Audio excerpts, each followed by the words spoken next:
बहुत समय पहले की बात है। भीमा नाम का आदमी तबला बजाने में बहुत ही मशहूर था। उसकी तबला बजाने की प्रशंसा दूर दूर तक फैली हुई थी। गांव में जब किसी के घर कोई भी खुशी का कार्यक्रम होता तो सब भीमा को ही तबला बजाने के लिए बुलाते थे। एक दिन की बात है, भीमा जामपुर के गांव में तबला बजाने के लिए गया। वहाँ के लोगों को उसका तबला बजाना बहुत पसंद आया। अरे भीमा, तुम तो बहुत अच्छा तबला बजाते हो, मन खुश कर दिया, थोड़ा और बजाओ। जी शुक्रिया, अभी बजाता हूँ। वाह भीमा, वाह भाई वाह। सब लोग खुशी से भीमा को पैसे देते हैं। भीमा खुश होते हुए सभी गांव वालों से पैसे ले लेता है और बहुत खुश होता है। आज तो तबला बजाकर बहुत ही अच्छी कमाई हो गई। घर जाकर ये सारे पैसे राधा को दूंगा, वो बहुत ही खुश होगी। घर पहुंचकर राधा, ये लो आज की कमाई। इतने सारे पैसे, अब तो हम जल्दी ही अमीर बन जाएंगे। हाँ हाँ जरूर। सबसे पहले तुम मेरे लिए सोने के कंगन बनवाना। मेरा सोने के कंगन पहनने का बहुत मन है। अच्छा बाबा, जो तुम्हारा मन हो वो बनवा लेना। और अगली सुबह भीमा फिर पास के गांव में तबला बजाने के लिए जाता है। वो गांव जाकर तबला बजाता है। सभी लोग उसके तबले की तारीफ करते हैं और उसे अच्छे खासे पैसे देते हैं। तभी गांव का मुखिया भीमा को बुलाता है। भीमा, कल मेरे घर मेरी इकलौती बेटी नीता की शादी है और तुम्हें उसकी शादी में तबला बजाना है। जी मालिक, जरूर बजाऊंगा। देखो भीमा, कल मेरी बेटी नीता की शादी है और तबला बजाने में कोई भी गलती नहीं होनी चाहिए। मेरी बेटी की शादी में दूर दूर से सभी रिश्तेदार आएंगे, समझे? मालिक, कोई भी गलती नहीं होगी। और भीमा अपने घर की ओर चल पड़ता है। रास्ते में उसे पेशाब लगता है तो वो एक पेड़ के नीचे खड़े होकर पेशाब करने लगता है। जिस पेड़ के नीचे भीमा पेशाब कर रहा होता है, उस पेड़ पर एक चुड़ैल बैठी थी। तभी भीमा को कुछ आवाज सी आती है। कौन है? कौन है? भीमा डर जाता है और मन ही मन कहता है, अरे राम, ये किसकी आवाज है? और वो जल्दी जल्दी अपना तबला उठाने लगता है। तभी उसके सामने एक चुड़ैल आ जाती है। भीमा बहुत बुरी तरह डर जाता है और वो अपना तबला उठाकर बहुत तेज भागता है। चुड़ैल भी भीमा के तबले में समा जाती है और भीमा को पता ही नहीं चलता। वो जल्दी जल्दी घर आ जाता है। राधा, कहाँ हो तुम? अरे क्या हुआ? तुम इतने घबराए हुए क्यों हो? क्या हुआ? भीमा राधा को सारी बात बताता है। अब क्या होगा रे? चुड़ैल अगर हमारे घर तक आ गई तो? तुम डरो मत, ऐसा कुछ नहीं होगा। और अगले दिन, राधा, जल्दी खाना दो, मुझे मुखिया की बेटी की शादी में जाना है, कहीं देर ना हो जाए। मुखिया को नाराज करना ठीक नहीं होगा। मुखिया अपनी बेटी की शादी में ढेर सारा इनाम भी देंगे ना? हाँ, देंगे। ये कहकर भीमा मुखिया के घर पहुंच जाता है। मुखिया के घर बहुत से रिश्तेदार आए हुए थे। बहुत ही सुंदर सजावट हो रही थी। सब लोग मुखिया के घर शादी में आए हुए थे। घर में हंसी खुशी का माहौल था। भीमा, तुम तबला बजाना शुरू करो। जी मुखिया जी। तभी अचानक मुखिया के घर से चीखने की आवाज आती है। सभी लोग घर के अंदर भागते हैं तो सबकी आंखें फटी की फटी रह जाती हैं। मुखिया की बेटी अपने दोनों कानों पर हाथ रखे हुए थी और जोर जोर से रो रही थी। भीमा के तबले की आवाज मुखिया की बेटी के कानों में बहुत जोरों की लग रही थी।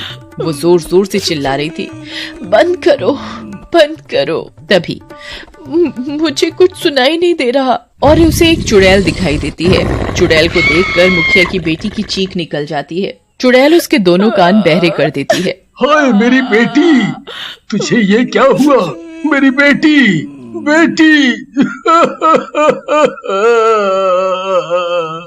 मुखिया अपनी बेटी की ऐसी हालत देखकर बहुत दुखी होता है और मुखिया जोर जोर से रोने लगता है। मुखिया के घर खुशी का माहौल मातम में बदल जाता है। और अगले दिन, भीमा भाई, घर पर हो क्या? अरे सत्तू, कैसे आना हुआ? और तुम कैसे हो? बढ़िया हूँ। कल मेरे बेटे का जन्मदिन है और तुम्हें उसके जन्मदिन में तबला बजाना है। तुम आओगे ना? हाँ हाँ, क्यों नहीं, जरूर बजाऊंगा। तो ठीक है, कल शाम को समय पर पहुँच जाना।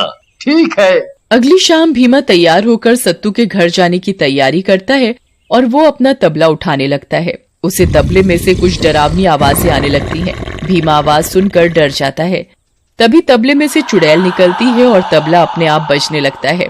भीमा बहुत बुरी तरह डर जाता है। तभी चुड़ैल गायब हो जाती है। भीमा की समझ में कुछ नहीं आ रहा था कि ये उसके साथ क्या हो रहा है और वो सत्तू के घर तबला बजाने जाता है। भीमा, तुम आ गए। सत्तू के घर बहुत ही खुशी का माहौल था। आज उसके बेटे बिट्टू का जन्मदिन है। घर में सभी लोग बहुत खुश हैं। भीमा, तुम तबला बजाना शुरू करो। जैसे ही भीमा तबला बजाना शुरू करता है, चुड़ैल, चुड़ैल, चुड़ैल। बिट्टू जोर जोर से चिल्लाने लगता है। चुड़ैल बिट्टू के दोनों कानों में जोर जोर से तबले की आवाज तेज कर देती है कि उसके दोनों कानों से सुनाई देना बंद हो जाता है। बिट्टू बहरा हो जाता है। भीमा के तबले में चुड़ैल बैठी थी जो सिर्फ बिट्टू को ही दिख रही थी। कहाँ है चुड़ैल? बिट्टू बेटा, बिट्टू बेटा, कोई चुड़ैल नहीं है, कोई चुड़ैल नहीं है बेटा। पिताजी, मुझे कुछ सुनाई नहीं दे रहा, मैं बहरा हो गया।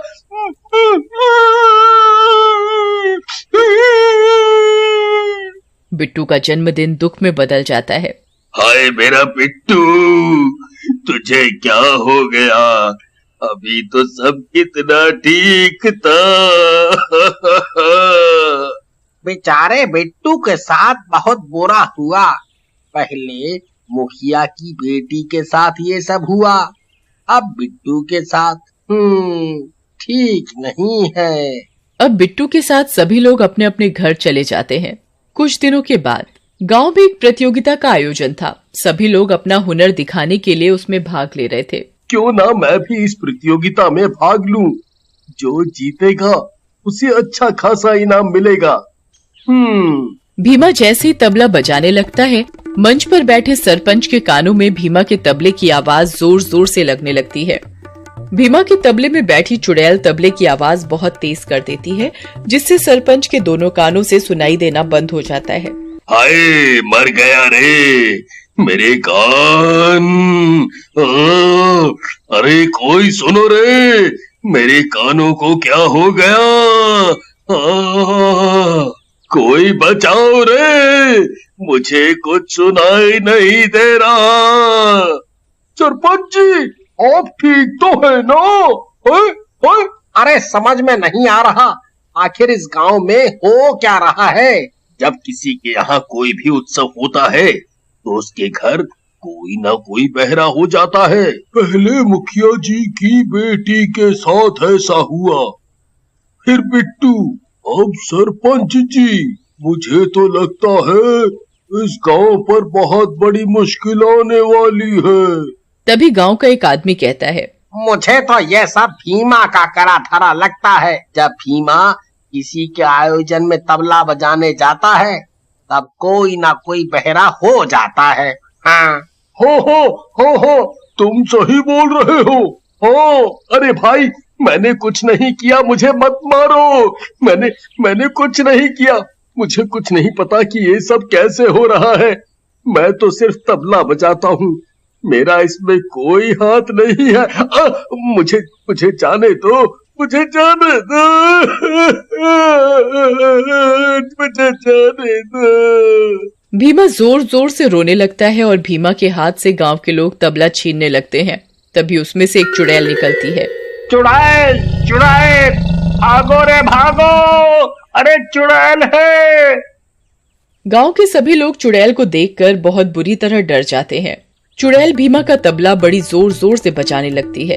अरे मेरे कान, ये चुड़ैल तो मुझे ही मार डालेगी। कोई रोको इस चुड़ैल को, मर गया रे। ये तो मुझे बहरा करके ही छोड़ेगी। चुड़ैल और जोर से बजाने लगती है। अरे ये चुड़ैल तो हम सबको बहरा कर देगी, कुछ करो। तभी एक आदमी हिम्मत जुटाकर चुड़ैल से तबला छीनने की कोशिश करता है, तो चुड़ैल उसका गला पकड़कर दूर फेंक देती है। तभी एक आदमी एक तांत्रिक को बुलाकर लाता है और उसे तबले की चुड़ैल के बारे में सारी बात बताता है। तांत्रिक कुछ देर आंख बंद कर चुपचाप खड़ा हो जाता है। वो अपने हाथ में कुछ भस्म लेकर मंत्र पढ़ता है और वो भस्म लेकर तबले के ऊपर फेंकता है तो तबला जलकर भस्म हो जाता है, तो चुड़ैल भी जलकर मर जाती है। चुड़ैल के मरते ही वो सभी लोग ठीक हो गए जिनको सुनाई देना बंद हो गया था। उन्हें पहले की तरह ही सुनाई देने लगा था।